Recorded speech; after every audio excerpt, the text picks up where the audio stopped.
Ang Ginoo maanaa kaninyo ang Santos Ebanghelyo sumala ni San Mateo.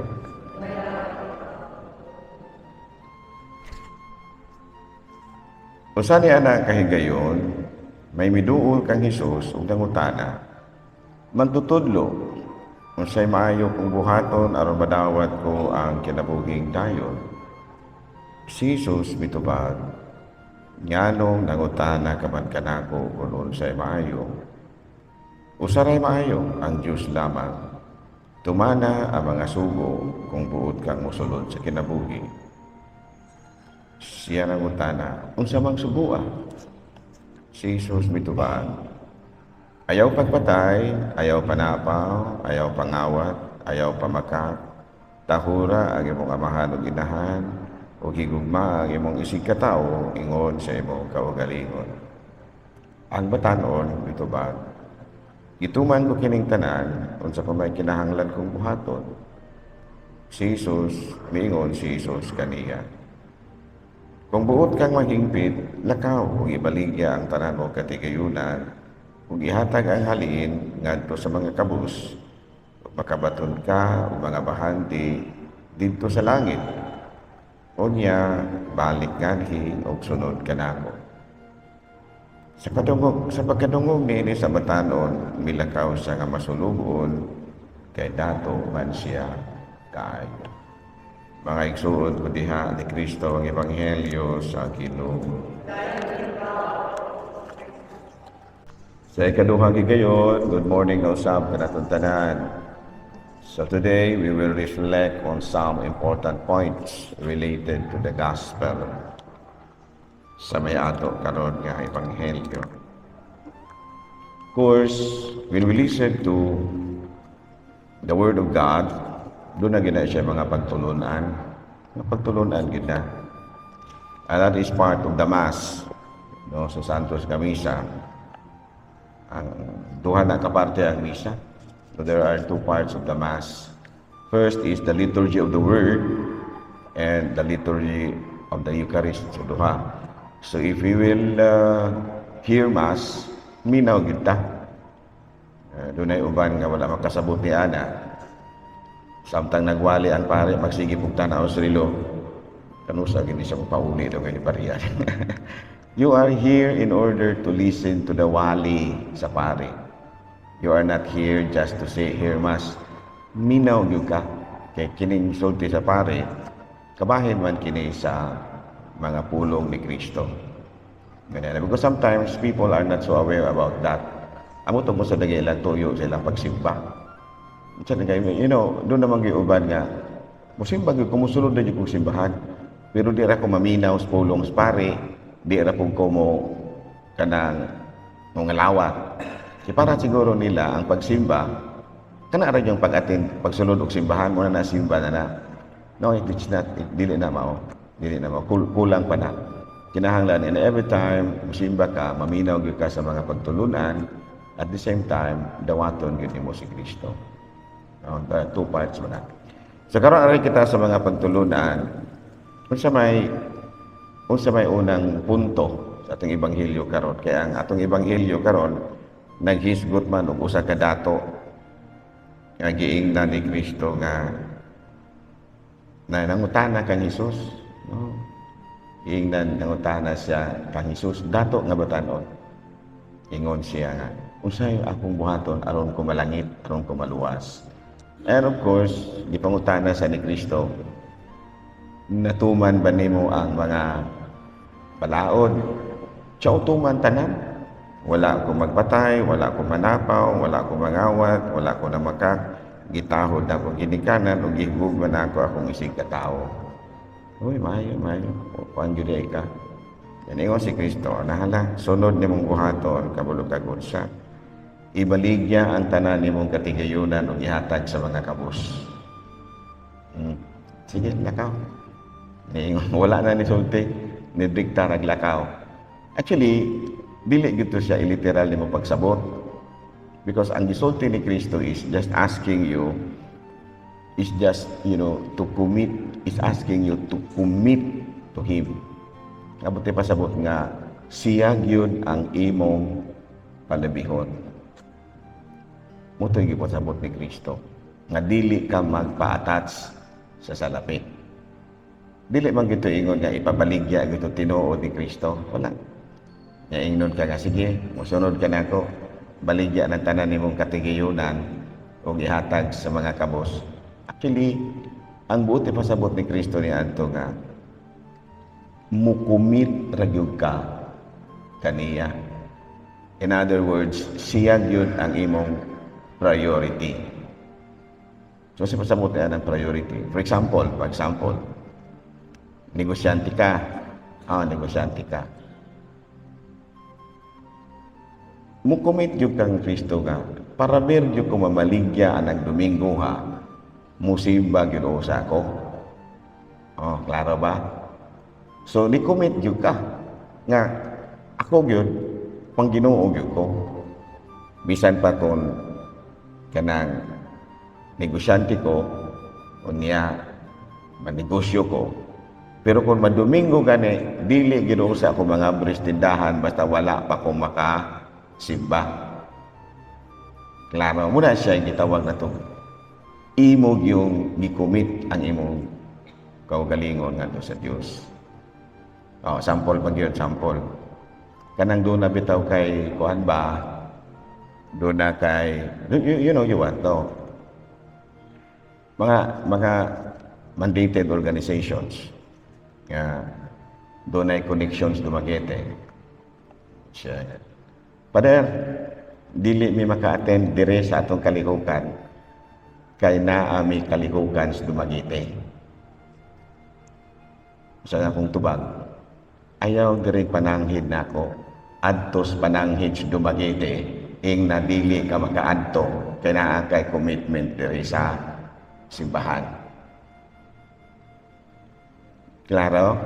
Nganuman, tungod kay ang simbahan is the mystical body of Christ. Kanang inyong organization, parte ra na sa simbahan. Ang simbahan maugyod ang lawas mistiko ni Kristo. So if you want to prioritize Jesus, ang imong yung parokya mo imong priority. So ako sila giingnan, Father, dili din may maka-attend diri, kay gipatawag mo Dumaguete, anto mi dito. Sayop maron organization ra man ang inyuha kining ato diri simbahan man gyud ni. So pangadto mo Dumaguete, tiksi okay sa inyong kamigo din ing na nga dili mo maka-attend sa meeting ninyo sa Dumaguete kay naa mo'y kalihukan diri sa dakong simbahan. Ngano man, because Jesus wants you to commit to Him. Kanang inyong organization, bisan pa nagdala sa ngalan ni Kristo. Organization ra na. Ug sa kuan pa na siya. Sideline ra na siya.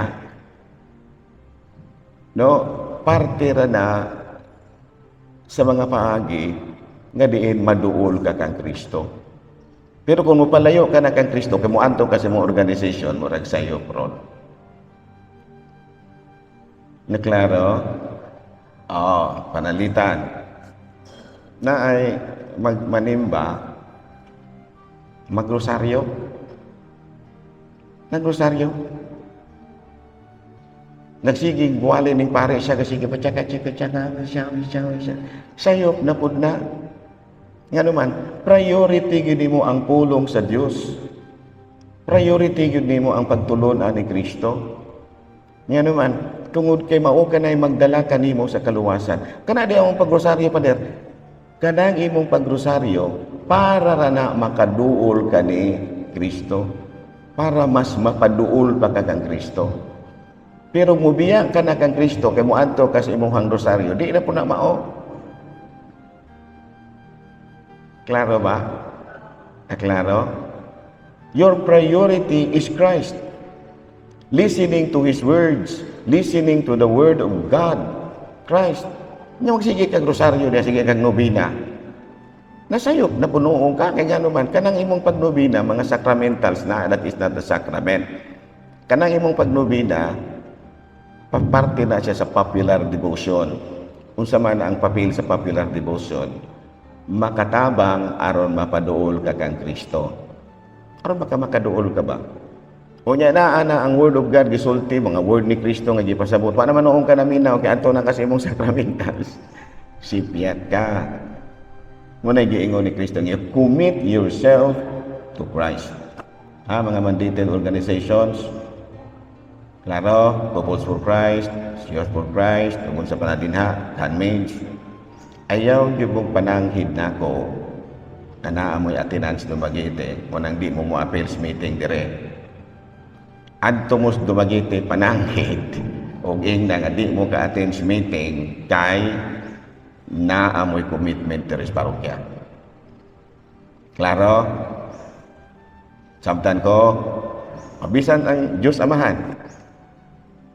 Ayaw di mong pananghid na ako nga dili mong ma-attend dire sa itong kalihukan kaya naamoy meeting sa Diyos Amahan. Ma'am Daprosa, organization na ng Diyos Amahan. Sa unsang organizations.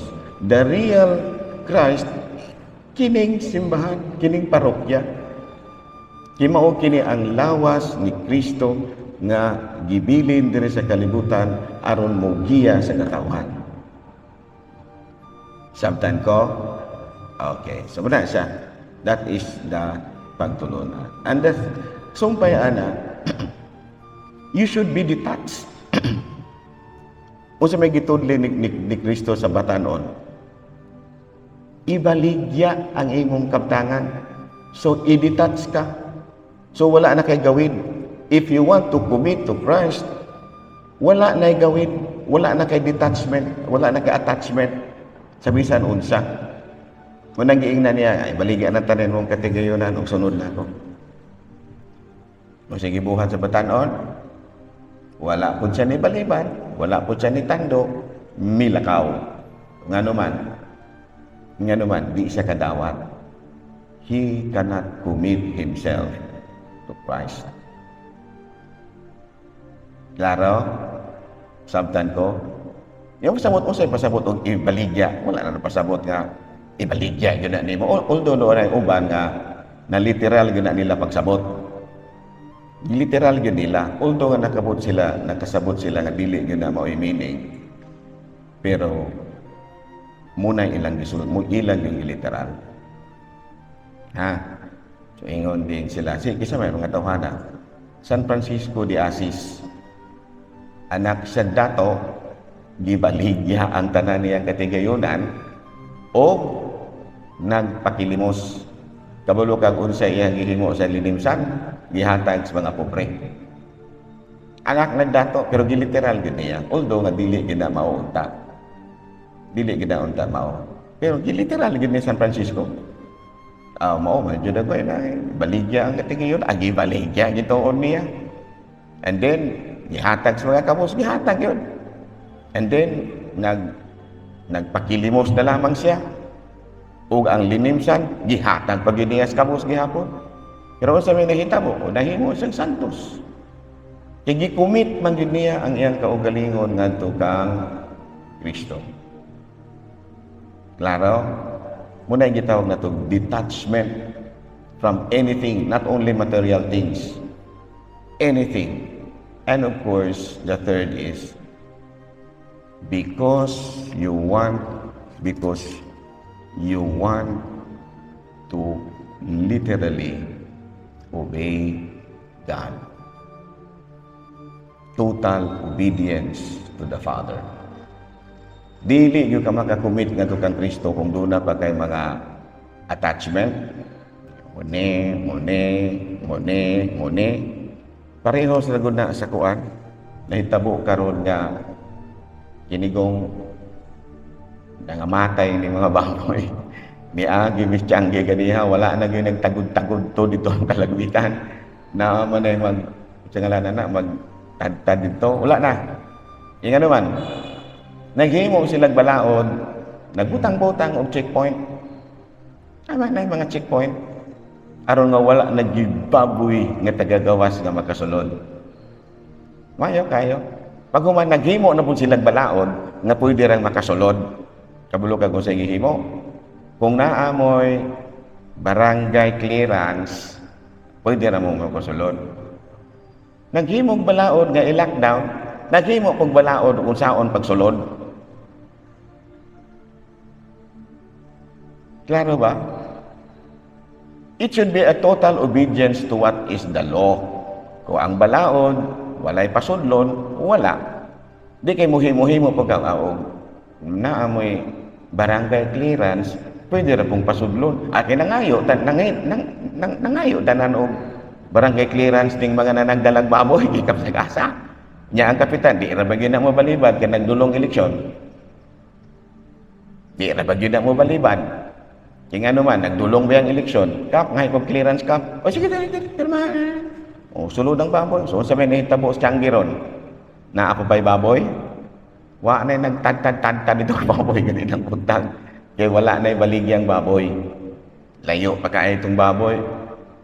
Ikan, ang primerong kaso sa ASF, singalan na Dawin Pagudto. Dayong nilusot sa Bakong, dayong nilusot sa Dumaguete, nilusot sa Sibulan, nilusot sa kining Tanhay, sa San Jose, lusot sa Bais, lusot sa Manhuyod, Bitoy, Igo, dayong ayungon. Kung dito palang daan sa Dawin, deklarada yung tag lockdown, walay pasudlon. Ug naay barangay clearance, walay hindi ta mo alaw og barangay clearance. Kung walay, kung baboy, dili makasulod. Bisag karne di pasudlon. Dili untag dito maabot diri sa ayungon kay layo pagud to. Naghimo silang balaod nga kunuhay i-lockdown. Ug naghimo po silang balaod nga pwede ra pong makasulod. Sa may nahitabo, di wala na baboy. Purog-purog na mo ning mga baboy. Pero ugma karon lockdown ninyong nangaigo na noon nangahurot na noon kamatay ng mga bigal, mga butakal, sa natin na mo pa'y pag-lockdown lang doon ninyo dahil ako pa'y naaspusto butagi mo sa mahitabo ninyo ako pa'y naaspusto ngayon yan naghimo tagbalaon ng lockdown naghimo kong balaon kung saon pagsulod ra so muna sa atong ebanghelyo karon total obedience to the rule of law. Total obedience to the rule of law. Kung dunay balaod, ayaw gimo-gimo og balaod pod nga makasupak sa maong balaod. Naghimo og balaod, naghimo kung laing balaod nga pwedeng isupak ining balaoda. Sa may kasulti ninyo, anak. Watay, mahimo. O yan, wala na baboy. Saan pa malato nga mga ultimong mga butakal, mga bigal, ang baboy ron, sana, abot, saan na siya. Pero muna siya nahitabo. We should always be committed to Christ. We should be detached. And thirdly, we should always respect the rule of law. Rule of law. Kung unsay balaod, ayaw og himog laing balaod para supakon ning balaoda. Manindog palihog.